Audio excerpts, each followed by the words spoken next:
একদা সুলাইমান আলাইহিসসালাম তার রাজদরবারে মন্ত্রী পরিষদ এবং দেশের সমস্ত জ্ঞানীগুণী মানুষকে নিয়ে একটি জরুরি মিটিং আয়োজন করলেন। পাশে ছিল তার দেহরক্ষী একটি জিন, আর ছিল তার মন্ত্রী পরিষদ। হঠাৎ করে সুলাইমান আলাইহিসসালাম ঘোষণা করলেন যে তিনি বিবাহ করতে চান, পাত্রী দেখতে বললেন। তখন আশেপাশে থাকা মন্ত্রী, জ্ঞানী গুণী মানুষ তারা সকলেই তাকে বললেন, হুজুর, আপনি সারা দুনিয়ার বাদশাহ এবং পয়গম্বর, আপনি আমাদের দেশের রাষ্ট্রপ্রধান, আপনি যেমন তেমন মেয়েকে বিবাহ করবেন না। আপনার জন্য কেমন পাত্রী দেখব যদি বলে দিতেন তাহলে পাত্রী খুঁজতে আমাদের সুবিধা হতো। অতঃপর সুলাইমান আলাইহিসসালাম বললেন, আমি যে মেয়েকে বিবাহ করব তার 4টি গুণ থাকতে হবে। প্রথমত, মেয়েটি হবে পর্দানসীন এবং দিনদার। দ্বিতীয়ত, মেয়েটি হবে আমানতদার। তৃতীয়ত, মেয়েটি ভালো বংশের হতে হবে এবং চতুর্থ হলো মেয়েটি সুন্দরী হতে হবে। অতঃপর পরের দিন থেকে সুলাইমান আলাইহিসসালামের রাজ কর্মচারীরা গ্রাম পেরিয়ে এবং সারা বিশ্বে এই কথা ঘোষণা করতে লাগলো, সুলাইমান বাদশাহ বিবাহ করতে চায় এবং এই 4টি গুণ যে মেয়ের ভিতরে থাকবে সেই মেয়েকে বিবাহ করবে। পরের দিন একজন গরিব জেলে মাছ বিক্রি করে বাড়ি ফেরার পথে দেখলো সুলাইমান বাদশার সৈন্যরা রাস্তা দিয়ে যাচ্ছে এবং সেখানে কয়েকজন লোক ভিড় করে দাঁড়িয়ে আছে। এটা দেখে জেলেও সেখানে দাঁড়িয়ে পড়লো। হঠাৎ করে সুলাইমান বাদশার সৈন্যরা এভাবে আসছে কেন? তখন একদল লোকটাকে বলল, সুলাইমান বাদশাহ বিবাহ করতে চায় এবং যে মেয়েকে বিবাহ করবে তার মধ্যে 4টি গুণ থাকতে হবে। মেয়েটি পর্দানশীল এবং দিনদার হতে হবে, মেয়েটি আমানতদার হতে হবে, মেয়েটি ভালো বংশের হতে হবে, মেয়েটি সুন্দরী হতে হবে। এই কথা শুনে জেলে বাড়ির পথে রওনা দিল। কিছু দূর গিয়ে জেলে মনে মনে দোয়া করে বললেন, হে আল্লাহ, আমার বাড়ি আমার একটা মেয়ে রয়েছে, সেও বিবাহের উপযুক্ত। মেয়েটি আমানতদার, দিনদার, সুন্দরী। জীবনে কখনো কোনো পুরুষকে দেখিনি, পৃথিবীর কোনো পুরুষ তাকে দেখিনি, পৃথিবীর কোনো পুরুষ তাকে দেখা তো দূরের কথা, তার ছায়া পর্যন্ত দেখিনি। সারাদিন রোজা রাখে, রাতের বেলা আল্লাহর ইবাদত করে।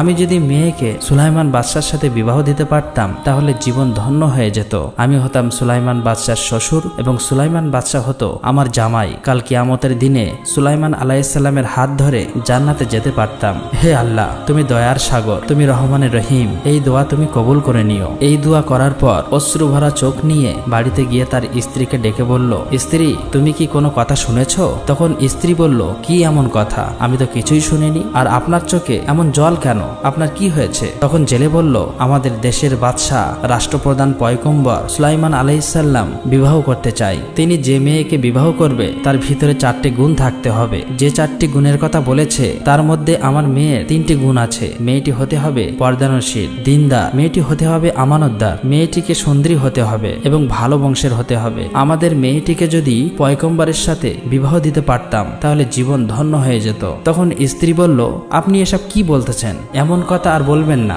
আমরা হলাম জেলের বংশ, ঘর নাই, বাড়ি নাই, 3 বেলা খাবার নাই। পয়গম্বর সুলাইমান আলাইহিসসালাম হলেন বাদশাহ। সুলাইমান বাদশার রাজপ্রাসাদে কোনো কিছুর অভাব নাই, তিনি অনেক ধনী। আমরা হলাম গরিব মানুষ, এটা কিভাবে সম্ভব? এমন কথা আর বলবেন না। সুলাইমান বাদশার সৈন্যরা জানতে পারলে বিপদ হতে পারে। আমাদের পক্ষে এমন স্বপ্ন না দেখাই ভালো। এবারে জেলে মনের ব্যথা মনে নিয়ে মাছ ধরার উদ্দেশ্যে রওনা হলো। এদিকে মেয়েটি ঘর থেকে বার হয়ে বলল, আব্বাজান, কোথায় যাচ্ছেন? কোনোদিন তো এমন করে চলে যান না। এই প্রশ্নের উত্তর দিল না। কিছুক্ষণ পর মা মেয়ে যখন একসাথে বসেছিল তখন মা বলল, শুনেছি সুলাইমান বাদশাহ বিবাহ করবে। সে যে মেয়েকে বিবাহ করবে তার 4টি গুণ থাকতে হবে, আর সবগুলি গুণ তোমার মধ্যে আছে। শুধু গরিব ও জেলে হওয়ার কারণে বিবাহ দিতে পারলাম না। তখন মেয়েটি বলল, আম্মাজান, আমার যদি চরিত্রবান, আমানতদার, দিনদার ও আল্লাহওয়ালা সুলাইমান পয়গম্বরের সাথে বিবাহ হয় তাহলে আমার নারী জীবন সার্থক হয়ে যাবে। অতঃপর মা তাকে জোরে চড় মারল এবং বলল, খবরদার, এমন কথা মুখে বলবি না।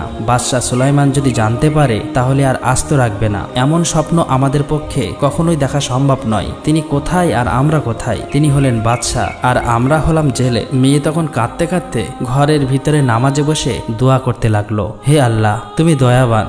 যে সুলাইমানকে তুমি বাদশাহ বানিয়েছো সেই আমাকে তুমি জেলের ঘরে জন্ম দিয়েছো।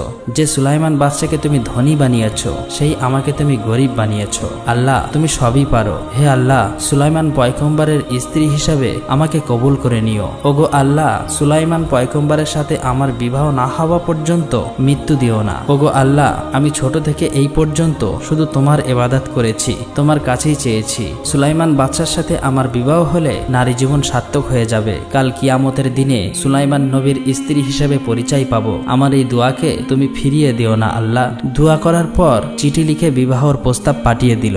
এদিকে একটি শয়তান জিন বহুদিন ধরে অপেক্ষায় আছে কিভাবে সুলাইমান আলাইহিসসালামের হাতের মুজিজার আংটি পাওয়া যাবে। কেননা এই মুজিজা আংটির কারণে সমগ্র মানুষ, জিন, পশু পাখি এমনকি বাতাসও তার গোলাম হয়ে থাকতো। তাই এই মুজিজা আংটি যদি ওই জিন নিতে পারে তাহলে তার কথা সমগ্র বিশ্ব শুনবে, তার গোলাম হয়ে থাকবে। এই শয়তান জিন চাই সুলাইমান আলাইহিসসালামকে সরিয়ে দিয়ে সে ওই সিংহাসনে বসবে। জিন কবে যে রাষ্ট্রপ্রধান হবে সেই অপেক্ষায় আছে। অতঃপর 3-4 মাস পর আবারও সুলাইমান আলাইহিসসালাম একটি জরুরি মিটিংয়ের আয়োজন করলেন। সুলাইমান আলাইহিসসালাম বললেন, কি ব্যাপার, আপনাদের সবাইকে এমন হতাশাজনক দেখাচ্ছে কেন? আর বিবাহের জন্য যোগ্য পাত্রী কি খুঁজে পেয়েছেন? তখন মন্ত্রীদের মধ্যে একজন বলল, হুজুর, আপনার শর্ত অনুযায়ী তেমন বিবাহের জন্য তেমন যোগ্য পাত্রী খুঁজে পাওয়া যাচ্ছে না। আবার এমন একজন পাত্রী বিবাহের জন্য আপনার কাছে পত্র লিখেছে যা শুনলে আপনি অত্যন্ত রাগান্বিত হবেন। সুলাইমান আলাইহিসসালাম বললেন, কি এমন পত্র? পত্রটি পেশ করুন। তখন মন্ত্রী পরিষদের মধ্যে আর একজন বলল, হুজুর, গ্রামে একজন জেলে থাকে, তার একটি মেয়ে আছে, সে আপনাকে বিবাহের জন্য পত্র লিখেছে। আর সাথে এটাও লিখেছে যে সে আপনার সম্পদের উপর কোনো লোভ নেই, শুধুমাত্র আপনাকে সে বিবাহ করতে চায়। মন্ত্রী পরিষদের অপর দিক থাকা আরেকজন বলল, হুজুর, এটা কখনোই সম্ভব নয়, তার সাহস তো কম নয়, জেলের মেয়ে হয়ে সুলাইমান বাদশাকে বিবাহ করতে চায়। তখন সুলাইমান আলাইহিসসালাম কিছু না ভেবেই পত্রটি ছিঁড়ে ফেলল। অতঃপর আল্লাহ রাব্বুল আলামিনের কাছে এক ফেরেশতা বলল, হে আল্লাহ, আপনার পয়গম্বর সুলাইমান আলাইহিসসালাম ধন সম্পদের কারণে অহংকার করেছে, কেননা জেলের মেয়ের বিবাহের পত্র সে কিছু না ভেবেই ছিঁড়ে ফেলল। অতঃপর আল্লাহ রাব্বুল আলামিন বললেন, সুলাইমান আলাইহিসসালামের উপর পরীক্ষা শুরু করা হবে। এদিকে জেলের মেয়েটি পত্র ছিঁড়ে ফেলার এই খবর পেয়ে অত্যন্ত শোকাহত হলেন। দুঃখ ভরা ব্যথা নিয়ে নামাজে পড়ে দোয়া করতে লাগলেন, ওগো আল্লাহ, তুমি মহান, তুমি সবই পারো। আমি জেলের মেয়ে, একজন গরিব বলে সুলাইমান বাদশাহ আমার এই প্রস্তাব প্রত্যাখ্যান করেছে। ওগো আল্লাহ, আমি শুধুমাত্র তোমার ইবাদত করি আর তোমার কাছেই প্রার্থনা করি। হে আল্লাহ, আমাকে ধনী বানিয়ে হয় সুলাইমান বাদশার সাথে বিবাহের আবদ্ধ করে দাও, আর নয়তো সুলাইমান বাদশাকে আমার মতো গরিব বানিয়ে আমার সাথে বিবাহ বন্ধনে আবদ্ধ করে দাও। এদিকে সুলাইমান আলাইহিসসালাম ও তার মন্ত্রী পরিষদ রাজ দরবারে বসেছিলেন। তখনই সুলাইমান আলাইহিসসালাম তার হাতের মুজিজার আংটি খুলে রেখে দেহরক্ষীকে বলল, আমি না আসা পর্যন্ত তুমি কোথাও যাবে না এবং অন্যদিকেও তাকাবে না। এই কথা বলার পর সুলাইমান আলাইহিসসালাম বাথরুমের দিকে গেল। অতঃপর এই সুযোগে সেই শয়তান জিন সুলাইমান আলাইহিসসালামের রূপ ধারণ করে দেহরক্ষীর কাছে এসে বলল, আংটি তাড়াতাড়ি আমাকে দিয়ে দাও। চারিদিকে শোনা যাচ্ছে আমার মতোই একজন ছদ্মবেশে নকল সুলাইমান দেশের ভিতরে ঘোরাঘুরি করছে। সে চাই দেশের রাষ্ট্রপ্রধান হয়ে রাজ সিংহাসনে বসবে। তোমরা তাকে যেখানেই দেখবে শাস্তি দেবে। অন্যদিকে অনেকক্ষণ পর সুলাইমান আলাইহিসসালাম যখন পাক পবিত্র হয়ে সেই দেহরক্ষীর কাছে যখন আংটি চাইল, তখন দেহরক্ষী বলল, কিসের আংটি, কার আংটি, আর তুমিই বা কে? তখন সুলাইমান আলাইহিসসালাম বলল, তোমার কথা আমি কিছুই বুঝতে পারছি না, তুমি কি বলতে চাইছো? আমি তোমাদের সুলাইমান বাদশাহ। তখন দেহরক্ষীটি বলল, ও বুঝতে পেরেছি, আপনি তাহলে সেই ছদ্মবেশে আমাদের সুলাইমান বাদশাহ হতে চাচ্ছ।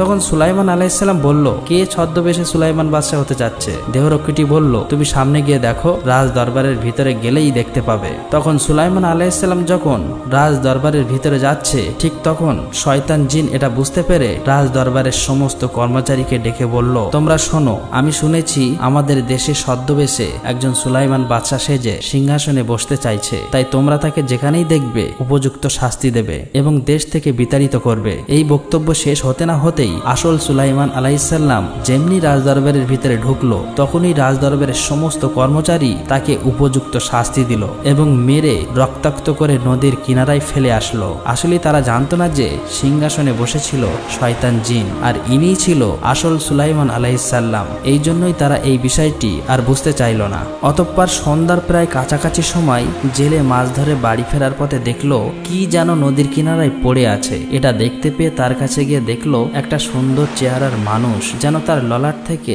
নূরের জ্যোতি বার হচ্ছে, কিন্তু তাকে এত পরিমাণ মেরেছে তার সারা শরীর থেকে থেকে রক্ত বার হচ্ছে। এটা দেখে জেলে নদী থেকে কিছু পানি নিয়ে তার মাথায় দিল। কিছুক্ষণ পর সুলাইমান আলাইহিসসালামের জ্ঞান ফিরে এলো। এবার জেলে বলল, বাবা তুমি কে? তোমার তো আমি চিনলাম না, তোমার বাড়ি কোথায়? কে তোমার এমন ভাবে মেরে রক্তাক্ত করে এখানে ফেলে দিয়েছে? তখন সুলাইমান আলাইহিসসালাম মনে মনে ভাবলো, এখন যদি আমি বলি আমি সুলাইমান বাদশাহ তাহলে হয়তো বিশ্বাস করবে না। তিনি হয়তো বলবেন সুলাইমান বাদশাহ তো রাজদরবারে বসে আছে, আমাকে মিথ্যাবাদী মনে করবে। তাই তিনি আর কিছু বললেন না, শুধু বললেন আমার মাথাতে প্রচন্ড আঘাত পেয়েছি, আমি কিছু বলতে পারছি না। এবার জেলে সুলাইমান বাদশাকে তার বাড়িতে নিয়ে গেল। পরের দিন সকালবেলা সুলাইমান আলাইহিসসালাম একটু সুস্থ হলো। এদিকে জেলে ভাবলো যেহেতু মাছ ধরার জন্য তার একজন কর্মচারী প্রয়োজন, তাই সেই সুলাইমান বাদশার কাছে এসে বলল, বাবা তুমি এখন কোথায় যাবে? সুলাইমান বাদশাহ কিছু বলল না, তিনি কোথায় যাবেন তা বুঝতে পারছেন না। তাই সুলাইমান বাদশাহ চুপচাপ রইল। তখন জেলে আবারও বলল, বাবা ইদানিং আমার জালে প্রচুর পরিমাণে মাছ ধরা পড়ছে, আমার একজন কর্মচারী প্রয়োজন। বাবা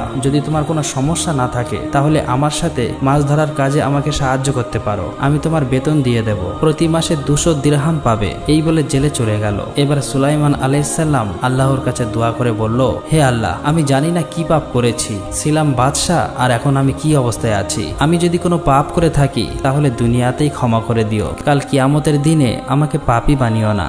কিছুক্ষণ পর সুলাইমান বাদশাহ জেলের সাথে নদীতে মাছ ধরতে গেল। যখন তারা রাস্তা দিয়ে যাচ্ছে তখন দেখলো বেশ কিছু লোক চিন্তিত ও পেরেশানি অবস্থায় দাঁড়িয়ে আছে। এটা দেখে জেলে তাদেরকে বলল, ভাই আপনারা এমন চিন্তিত অবস্থায় দাঁড়িয়ে আছো কেন? তখন তারা বলল, আমাদের দেশের অবস্থা খুবই খারাপ, নিত্য প্রয়োজনীয় জিনিসের দাম ঊর্ধ্বমুখী, চারিদিকে শুধুই অরাজকতা, হিংসা, ঘৃণাই ছড়াছড়ি, দেশের বাদশা কোনো পদক্ষেপ নিচ্ছে না। আসলেই সুলাইমান বাদশা তো খুবই ভদ্র এবং খুব ভালো মানুষ, হঠাৎ কি এমন হলো যে পরিস্থিতি সাধ্যের বাইরে চলে যাচ্ছে? তবুও সুলাইমান বাদশাহ চুপচাপ রাজ দরবারে বসে আছে, কোনো ব্যবস্থা নিচ্ছে না। দেশের জনগণ খুব কষ্টের মধ্যে আছে। এটা শুনে সুলাইমান বাদশাহ কিছু বুঝতে পারছে না, আসলে ব্যাপারটা কি হয়েছে তিনি সব ভুলে গিয়েছিল। সেখানে যে সিংহাসনে বসে আছে, যে দেশ চালাচ্ছে, সে আসলেই একজন শয়তান জিন, কিন্তু তার হাতের মোজেজা সেই আংটি তার কাছে নেই, তাই কিছুই করতে পারছে না। আবার এটাও বলতে পারছে না যে আমি সুলাইমান বাদশাহ, তাহলে কেউ বিশ্বাস করবে না। এই কথা শোনার পর তারা আবারও নদীতে মাছ ধরতে চলে গেল।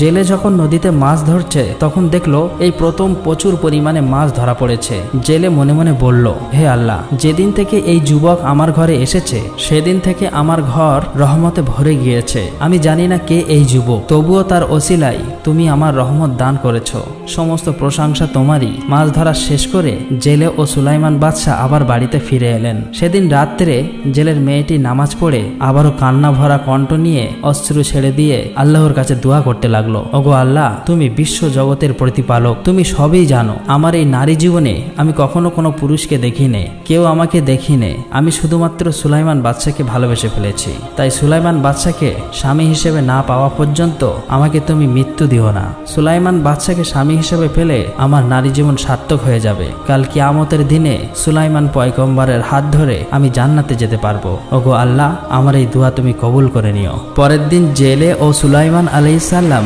মাছ ধরার উদ্দেশ্যে রওনা দিল। যখন তারা নদীতে মাছ ধরছিল তখন হঠাৎ ঝড় বৃষ্টি সহ বজ্রপাত শুরু হলো, আর তখনই নদীর উপর দিয়ে উড়ে যাচ্ছিল একটি ভালো জিন। সুলাইমান বাদশাকে দেখে জিন হঠাৎ থেমে গেল। অতঃপর জিনটি বলল, কি ব্যাপার, সুলাইমান বাদশা এখানে কেন? তিনি তো রাজ দরবারে থাকার কথা, তাহলে ওখানে কে বসে আছে? এটা ভেবে সেই জিনটি সুলাইমান বাদশাকে কিছু না বলে রাজ দরবারে গিয়ে দেখলো আসলেই ব্যাপারটা কি। ব্যাপারটা তার আর বুঝতে বাকি রইল না। রাজ দরবারের সিংহাসনে বসে আছে শয়তান জিন। সুলাইমান বাদশার রূপ ধারণ করে সুলাইমান বাদশাকে ক্ষমতা থেকে সরিয়ে দিয়েছে। দেখলো তার হাতের মোজেজা আংটি সেই জিন পরে আছে, সেই জন্য সমগ্র বিশ্ব তার গোলাম হয়ে রয়েছে। অতঃপর ভালো জিন শয়তান জিনকে তাড়া করলো। এদিকে জেলে ও সুলাইমান বাদশা যখন মাছ ধরে নদীর কিনারায় এসে থামলো, ঠিক তখনই ভালো জিন খারাপ জিনকে তাড়া করতে করতে নদীর উপর দিয়ে যাচ্ছিল। আর তখনই খারাপ জিনের হাতে থাকা সেই মোজেজার আংটিটি নদীর মধ্যে পড়ে গেল। এদিকে নদীর মধ্যে একটি বড় মাছ সেই সময় তার খাবার সংগ্রহ করছিল, কিন্তু হঠাৎ করেই আংটিটি তার সামনে আসায় সেই আংটিটি সে ভক্ষণ করে নেয়। অতঃপর জেলে ও সুলাইমান বাদশা মাছ ধরে বিক্রি করে বাড়ি ফিরে এলো। অতঃপর পরের দিন সকালবেলা সারা দিকে খবর হয়ে গেল যে দেশের বাদশা সুলাইমান পয়গম্বরকে পাওয়া যাচ্ছে না, তিনি কোথায় যেন চলে গিয়েছেন। এদিকে জেলের ঘরে থাকা সুলাইমান আলাইহিসসালামের প্রায় 1 বছর হয়ে গেল। তার আজ ছুটি নেওয়ার দিন, আজকে তিনি চলে যাবেন। জেলে ও তার স্ত্রীকে ডেকে বলল, আচ্ছা আমাদের বাড়ি 1 বছর এই যুবকটি আছে, এই ছেলেটি তোমার কেমন লাগে? তার স্ত্রী বলল, ভালো, তার মতো ভদ্র ও ইমানদার রূপবান যুবক জীবনেই দেখিনি। তখন জেলে বলল, এই যুবক যেদিন থেকে আমাদের বাড়িতে এসেছে সেদিন থেকে আমাদের বাড়িতে আল্লাহর রহমতে ভরে গিয়েছে, আমাদের অভাব দূর হয়ে গিয়েছে, আমরা উন্নতি করতে পেরেছি। এমন ভালো মানুষ আমি আমার জীবনে কখনোই দেখিনি। আমাদের একটা সুন্দরী, পর্দানসীন, ইমানদার ও আমানতদার মেয়ে রয়েছে, তার বিবাহের বয়স হয়েছে। আচ্ছা এই যুবকের সাথে যদি আমাদের মেয়ের বিবাহ দেই তাহলে কেমন হবে? তখন তার স্ত্রী বলল, ভালোই হতো, কিন্তু এই যুবক কি রাজি হবে? অতঃপর জেলে সুলাইমান আলাইহিসসালামের কাছে গিয়ে বলল, আচ্ছা বাবা, আমি তোমার কিছু কথা বলবো, তুমি কি শুনতে রাজি আছো? তখন সুলাইমান আলাইহিসসালাম বলল, কি এমন কথা, বলুন। জেলে বলল, আচ্ছা বলুন তো আমাদের বাড়িতে কতজন আছে? সুলাইমান আলাইহিসসালাম বলল, 3 জন, আপনি, আপনার স্ত্রী এবং আমি। জেলে বলল, না, আমরা মোট 4 জন আছি। তুমি কি কখনো এটা জানো? সুলাইমান আলাইহিসসালাম বলল, কি বলছেন? আমি তো জানি 3 জন, কিন্তু আরেকজনকে? জেলে বলল, আমার একটি মেয়ে রয়েছে, তুমি কি কখনো তাকে দেখেছো? সুলাইমান আলাইহিসসালাম বলল, না, আমি তো তাকে দেখা তো দূরের কথা, তার ছায়া পর্যন্ত কখনো দেখিনি। অতঃপর জেলে বলল, বাবা, আমার একটি মেয়ে খুবই পর্দানসীন, ইমানদার ও আমানতদার, জীবনে কখনো কোনো পুরুষের দেখিনি, তাকেও কেউ দেখেনি, সারাদিন রোজা রাখে এবং রাতের বেলা আল্লাহর ইবাদত করে। আমি তোমার সাথে তার বিবাহ বন্ধনে আবদ্ধ করতে চাই। বাবা, তুমি কি রাজি আছো? সুলাইমান আলাইহিসসালাম মনে মনে বলল, ওগো আল্লাহ, আমাকে কেমন পরীক্ষায় ফেললে? আমি ছিলাম বাদশা, আর এখন আমার কেমন অবস্থা? জানি না আমি কি অপরাধ করেছি। আল্লাহ গো, আমাকে ক্ষমা করে দাও, আপনি আমার উত্তম অভিভাবক। তখন ভাবলো, দেশের যা অবস্থা তাতে আমার কিছুই করার নেই, বিয়ে তো একটা করা লাগবে। যদিও জেলে বারবার বলছে তার মেয়েটি পর্দানসীন, ইমানদার, আমানতদার, তাহলে বিয়ে করা যেতে পারে। তারপর বিবাহের জন্য রাজি হয়ে গেল। অতঃপর জেলে বিবাহের জামা কাপড় কেনার জন্য 100 দিরহাম দিয়ে বলল, বাবা যাও, বাজার থেকে সমস্ত জিনিসপত্র কিনে আনো। বাজার থেকে জামা কাপড় কেনার পর সেই দিনে তাদের বিবাহ সম্পূর্ণ হলো। বিবাহের পর সুলাইমান আলাইহিসসালাম এবং জেলে দুজনে তখন জামাই শ্বশুর পরের দিন একই সাথে আবারও নদীর পথে মাছ ধরতে গেল। অতঃপর নদীর মধ্যে যে মাছটি সুলাইমান আলাইহিসসালামের মুজিজার আংটি খেয়ে ফেলার কারণে সমুদ্রের সমস্ত ছোট বড় প্রাণী তার গোলাম হয়ে গিয়েছে। সে যেদিকে যায় সবাই সেই দিকেই চলে। এই বড় মাছ বুঝতেই পারছে না আসলে কোন কারণে তার পিছনে সবাই দৌড়াচ্ছে। সুলাইমান আলাইহিসসালাম এবং জেলে যখন মাছ ধরার জন্য জাল ফেললো, আর তখনই ওই আংটি খেয়ে ফেলা মাছটি সহ সমুদ্রের প্রচুর মাছ জালে উঠল। এটা দেখে জেলে মনে মনে বলল, হে আল্লাহ, এই যুবক যখন থেকে আমার ঘরে এসেছে তখন থেকে আমার ঘর রহমতে ভরে গেছে, আর আজকে আমার জামাই হবার কারণে আরো রহমত দান করেছো। জানি না এই যুবককে, আমার জীবনে এত মাছ কখনোই ধরতে পারিনি। আল্লাহ, সমস্ত প্রশংসা তোমারই। জেলে তখন সমস্ত মাছগুলি বিক্রি করে দিল। শুধুমাত্র যে মাছটি আংটি খেয়ে ফেলেছিল ওই মাছটি অতিরিক্ত বড় হওয়ার কারণে জামাইকে খাওয়াবে বলে বাড়িতে নিয়ে এলো। কিন্তু কেউ জানে না আসলে ওই মাছের পেটে সুলাইমান আলাইহিসসালামের মুজিজার আংটি রয়েছে। বাড়ি এসে জেলে তার মেয়েকে ডেকে বলল, মা, এই মাছটি ভালো করে রান্না করো, যেহেতু আজকে তোমাদের বিবাহ সম্পন্ন হয়েছে তাই তুমি নিজের হাতে রান্না করে জামাইকে খাওয়াবে। এই বলে বাবা সেখান থেকে চলে গেল। অতঃপর জেলের মেয়ে মাছ রান্না করার জন্য মাছ কাটতে গিয়ে দেখলো মাছের পেটের ভিতর একটি আংটি রয়েছে। আংটিটি সম্পূর্ণ অন্যরকম দেখাচ্ছে, যা সাধারণ কোনো আংটি নয়। এটা দেখে জেলের মেয়ে ভাবলো, আমি গরিব জেলের মেয়ে, আজকে আমাদের বিবাহর প্রথম দিন, স্বামীকে উপহার দেবার মতো আমার কাছে কোনো কিছুই নেই। যেহেতু এই আংটি পেয়েছি তাই স্বামীকে দেবে বলে আংটিটি নিজের কাছেই রেখে দিল। এদিকে সেই ভালো জিন সুলাইমান আলাইহিসসালামকে খোঁজার জন্য এদিক ওদিক খুঁজতে লাগলো, কিন্তু কোথাও খুঁজে পাওয়া যাচ্ছে না। আসলে সে বুঝতে পেরেছে এই আংটি অন্যজনের কাছে থাকার কারণে সুলাইমান আলাইহিসসালাম তার সমস্ত মুজিজা হারিয়ে ফেলেছে এবং সবই কিছু ভুলে গেছে। এদিকে দেশের সমস্ত জনগণ, রাজ কর্মচারী সব এই খবর জেনে গেছে যে আসলেই এতদিন চেয়ারে যে বাদশা সেজে রাজ দরবারে বসেছিল সে একটি শয়তান জিন ছিল। তারপর সুলাইমান আলাইহিসসালামকে পাওয়ার জন্য সবাই ব্যাকুল হয়ে উঠল। অতঃপর সুলাইমান আলাইহিসসালাম ঘরে প্রবেশ করে সালাম দিয়ে তার স্ত্রীকে বলল, আজ থেকে আমরা দুজনে স্বামী স্ত্রী, আমরা কখনোই কাউকে দেখিনি এবং চিনিও না। আল্লাহ তাআলার রহমতে আমরা দুজনেই বিবাহ বন্ধনে আবদ্ধ হয়েছি, কিন্তু আমার কিছু প্রশ্ন আছে, তুমি কি প্রশ্নের উত্তর দেবে? তখন জেলের মেয়ে বলল, আপনি আমার স্বামী, আপনার সেবা করাই আমার একমাত্র কর্তব্য, অবশ্যই আপনার প্রশ্নের উত্তর দেব। তখন সুলাইমান আলাইহিসসালাম বললেন, বললেন,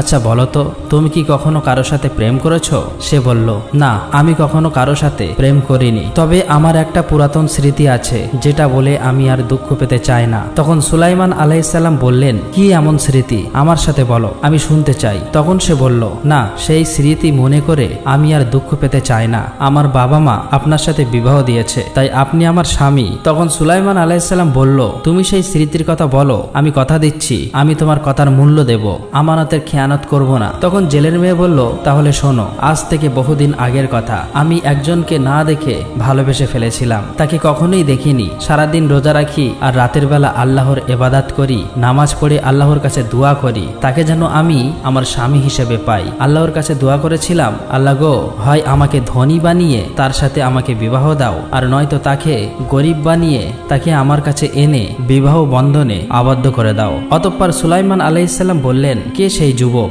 তখন সে বলল, তার ধন সম্পদের কোনো অভাব নাই, রাজপ্রাসাদের কোনো অভাব নাই, তার সম্পদ দেখে আমি ভালোবাসিনি। তিনি যে 4টি শর্তগুলো দিয়েছিলেন তার মধ্যে 3টি আমার ছিল, কিন্তু শুধুমাত্র জেলের মেয়ে হবার কারণে, গরিব হবার কারণে আমার পত্রটি ছিঁড়ে ফেলেছিল। তখন সুলাইমান আলাইহিসসালাম বললেন, যুবকটি কে?